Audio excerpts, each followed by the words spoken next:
Hey guys, welcome back. We are in our second podcast or second episode of what is officially the Vikings. State is where they are today, at least where we think they are.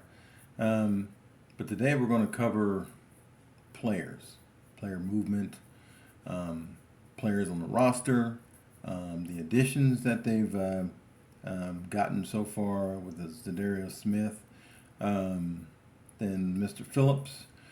Um, then I'm going to cover um, the defensive side of things because that's been under the most scrutiny over the past year or so, in spite of some of the offensive woes that they've encountered as well. But as far as the defense goes, I know we've had the injuries with Daniil Hunter. I know we had some additions by subtractions, and we've had some players or a player or two that has decided to move on for whatever reason. Whatever works best for them personally and privately is fine. Um, so the defense struggled mightily this past season for a lot of different reasons. A lot of that was self-inflicted, but I think we when we did the past podcast, we talked about coaching. And I believe, like several others believe, that it's not all on the players in terms of the outcome of a game or, um, in some cases, performance level. I think that at some point, and I don't know when, I couldn't tell you when, but I just feel like at some point during the season, the players collectively lost faith in either the system, the coaching, or possibly the GM in terms of how things were being conducted behind the scenes, and maybe privately, um, away from players or whatever the case may be. But there's just something that just wasn't right with this team this year or last year. And I think that was evident throughout the season, with the performance or the lack of in a lot of those games. And I think it was what we were in. I think we held a lead in 14 of those games. Um, and I think seven, if I believe, seven of those games were, um, I think, last minute touchdowns, or I'm pretty sure. But whatever the case may be, the struggles were clearly evident and visible, for everyone to see, whether you're a fan, coach, player, media, it doesn't matter. Those glaring defensive lapses in the number of games that were played, I think were astronomical. And I don't know if that was a record for losses in terms of uh, game positioning, um, when it happened, when it took place, how they lost. Um, a lot of those games seemed like they were lost in the last 2 minutes or so. It's crazy, you know.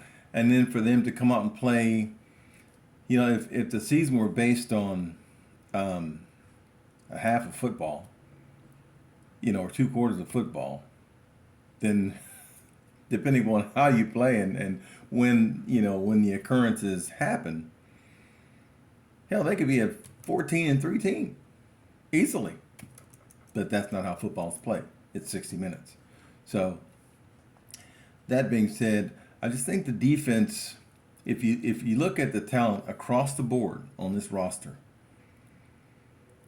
without seeing the performance on the field, one would have to say, "Oh my God, this is a Super Bowl caliber team."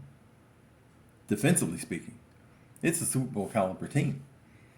But then when you go through the season and you witness what transpires on a game to game basis, you're like, how can a team with that much talent play as poorly and manage a game as poorly as they have consistently throughout the season?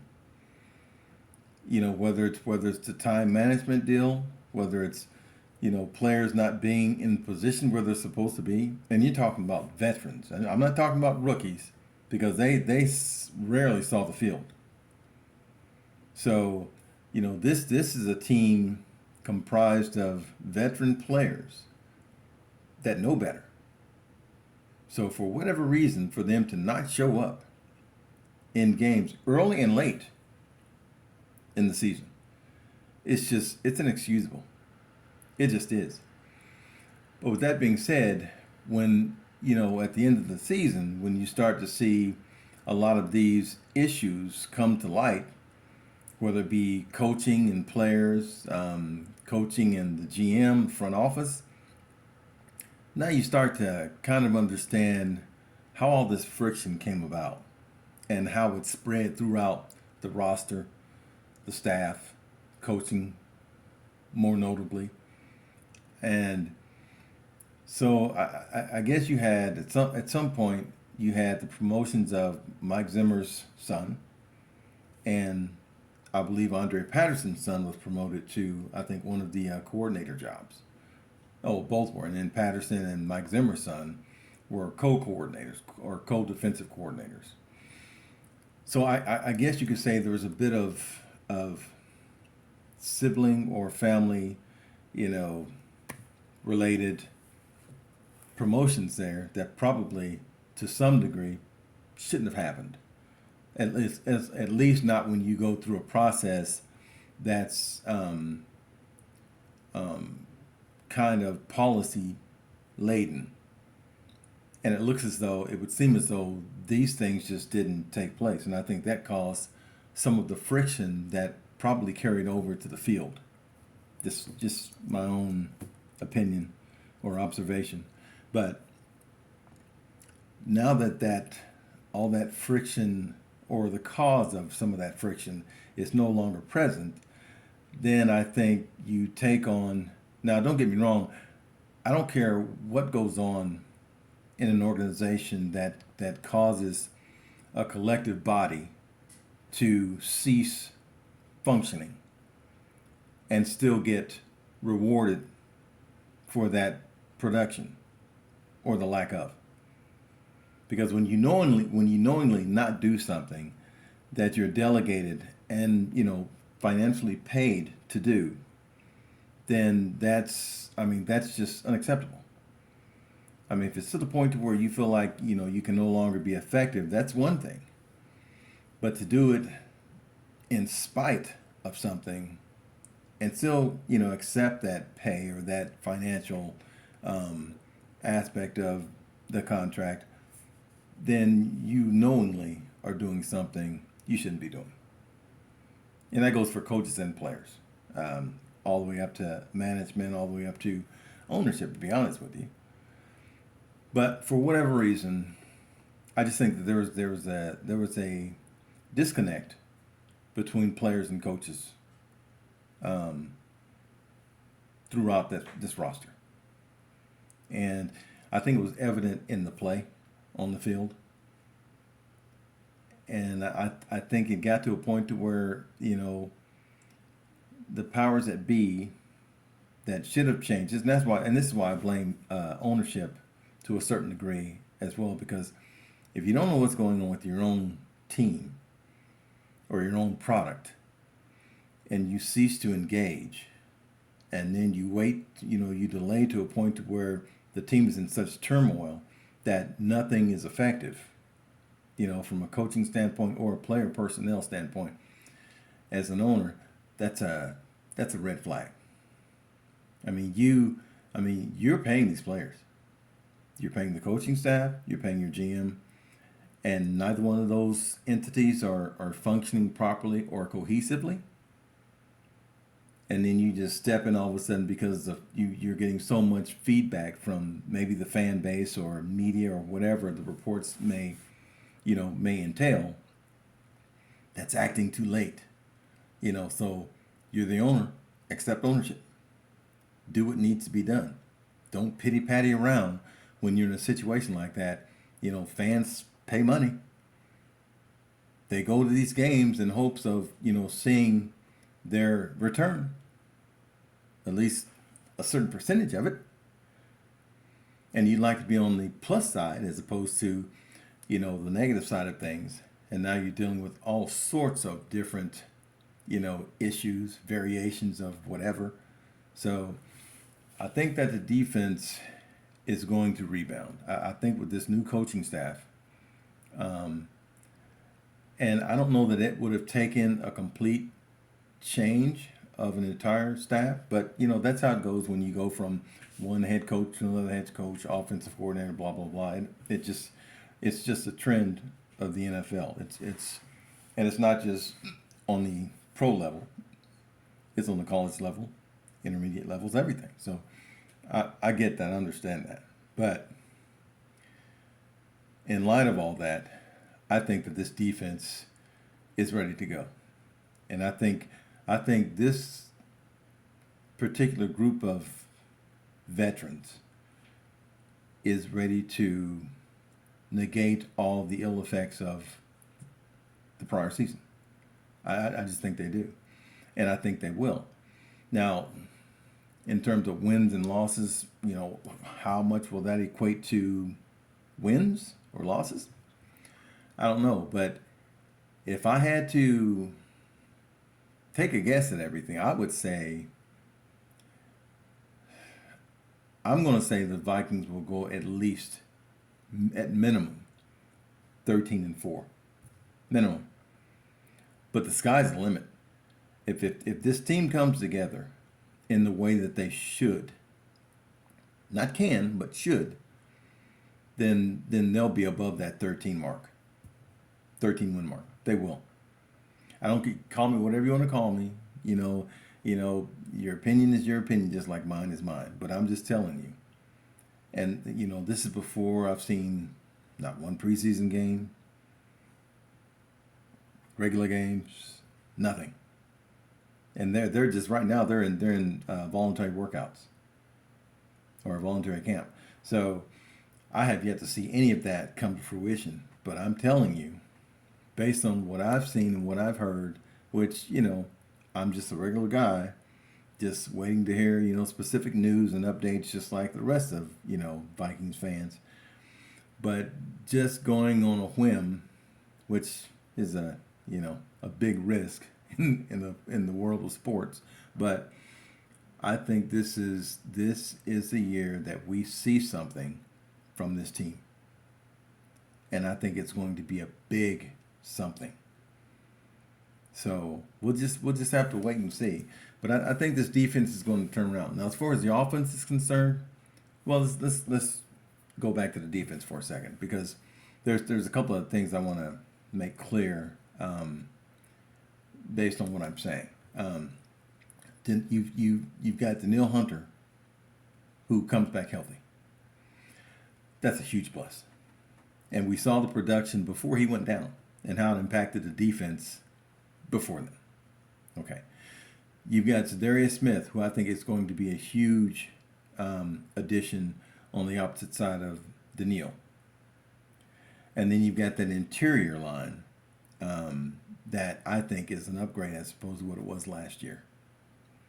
And I think it will also impact the run defense, which is where they were just gashed, last year. I think all that comes to, somewhat of a halt in terms of, the yardage they were allowing per attempt and stuff like that. I think all that stuff is halted severely. I'm not saying that they're, going to be, a top 2 or 3 defense, although they can get there. But I do believe that they'll be in the lower end, the lower end of the top 10 defenses in the league this year. I believe that. And I think they will ascend higher as the season goes, providing that everyone is healthy, which that's always a big if with any defense, with any team. But anyway, now as far as the cornerbacks are concerned, I think Dantzler will be much improved. Depending on what they do in the draft, I'm not sure, but I would also say that they need to get Bynum in the game. Bynum has showed and has proven that he could be a mainstay in that defense. So they've got to get him in there. And I think that improves things a lot in terms of the back end of that defense. Now the front end, I think the improvements with the front end of that defense will also, have positive ramifications for the back end of the defense. I think they will play hand in hand, but I think that the front end of that defense will give our DBs less time to have to focus on their timing and stuff like that in terms of their coverage schemes and stuff like that. And I think the scheme that they're bringing in is more DB friendly and cornerback friendly for this Viking roster. I really believe that. So when you get to the offensive side, I'm just going to make this short and sweet because I know that people are, and a lot of fans like myself are so embedded in terms of the Kirk Cousins mantra thing. It's just, and I think based on what I've heard from camp regarding Kirk Cousins and his conversations with the team and his newfound commitment to the team itself. Yeah, I know he's got the contract, blah, blah, blah. And I'm not going to fault him for that because if it were me, I'd get as much as I could too. It's that simple. Now, as far as his play on the field, well, I think his play is really good. The only problem is Kirk needs to figure out, he needs to take more risks. He really does. Because if you're going to check down for a 3rd and 5 and you're throwing it 2 yards, no, that's not going to cut it.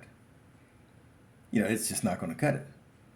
With the not just with the talent that he has, but with the way he can manage the game. He's too talented of a quarterback to kind of just accept, what he's facing. No, don't accept it. Make it to your advantage. You got the arm, you definitely got the brain. Just do it. That's his only problem. But now, is he the fault of all our issues with the offense? Heck no. No way. Coaching has a lot to do with that. So that's why I believe with Kevin O'Connell coming in and implementing his own schemes, his own offense, defense schemes with his coaching staff, I think this is exactly what his doctor ordered for this team.